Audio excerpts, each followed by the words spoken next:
Hey everyone, welcome back to my channel. আপনারা দেখছেন modern রান্না। তো মডার্ন রান্নাতে আমি আবার একটা নতুন রেসিপি নিয়ে আপনাদের কাছে হাজির হয়ে গেছি। তো আজকে আমি শেয়ার করব রেস্টুরেন্ট স্টাইলে হাক্কা নুডলস। রেস্টুরেন্টে চাউমিন বা নুডলসের স্বাদ এত কেন বেশি ভালো হয় এই ভিডিওটার মাধ্যমে আপনারা বুঝতে পারবেন। তাহলে ভিডিওটি স্কিপ না করে প্রথম থেকে শেষ পর্যন্ত দেখুন। তাহলে দেখা যাক আমি কিভাবে চাউমিন বানাই। তার জন্য একটা পাত্রের মধ্যে আমি জল গরম করে নিয়েছি। এবার ফুটন্ত জলের মধ্যে দিয়ে দেবো 1 চা চামচ মতন লবণ আর 1 চা চামচ মতন তেল। এবার জলটাকে আরও 1 মিনিট ফুটিয়ে নিয়ে এর মধ্যে দিয়ে দেবো 150 গ্রাম চাউমিন। চাউমিনটাকে একটু নাড়াচাড়া করে নিব। চাউমিনটা হাই ফ্লেমে 3 মিনিট মতন ভালোভাবে সেদ্ধ করে নিতে হবে। চাউমিনটা যখন ঠিক এরকমভাবে সেদ্ধ হয়ে আসবে তখন একটা স্ট্রেনার নিয়ে চাউমিনের জলটা ভালোভাবে ঝরিয়ে নিতে হবে। আর চাউমিনটা যাতে ওভারকুক না হয়ে যায় তার জন্য এর মধ্যে দিয়ে দিলাম ঠান্ডা জল।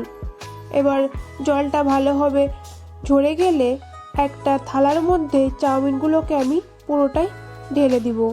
আর একটা চামচ দিয়ে চাউমিনগুলোকে থালার চারিদিকে ছড়িয়ে দিব যাতে এক্সট্রা যে জলটুকু থাকে সেই জলটুকু যাতে শুকে নেয়। আর এটাকে সাইডে 10 মিনিট মতন আমি রেখে দিব।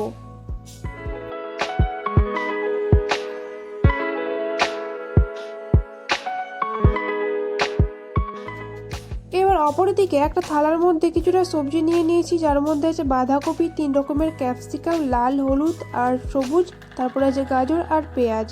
এগুলোকে আমি রেস্টুরেন্ট স্টাইলে কেটে নিয়েছি।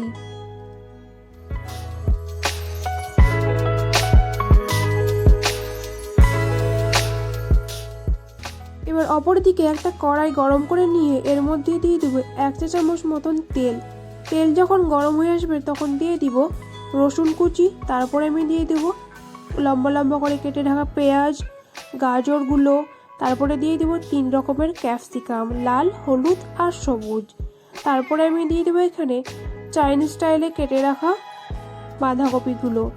এবার সমস্ত সবজিগুলোকে 30 সেকেন্ড মতন হাই ফ্লেমে ভালোভাবে কুক করে নিতে হবে। যখন 30 সেকেন্ড হয়ে যাবে তখন এর মধ্যে আমি দিয়ে দিব 1/2 চা চামচ মতন লবণ। লবণের পরিমাণটা কম রেখেছি কারণ আমি চাউমিনে 1 চা চামচ লবণ ব্যবহার করেছিলাম তাই। এবার লবণ দেওয়ার পর আরও 30 সেকেন্ড মতন হাই ফ্লেমে আবারও কুক করে নিতে হবে।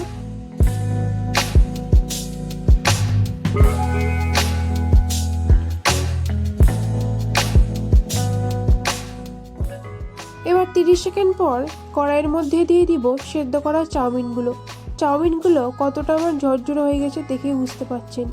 এবার এর মধ্যে দিয়ে দিব 1/2 চা চামচ মতন লাইট সয়া সস, 1/2 চা চামচ মতন গোলমরিচ গুঁড়ো।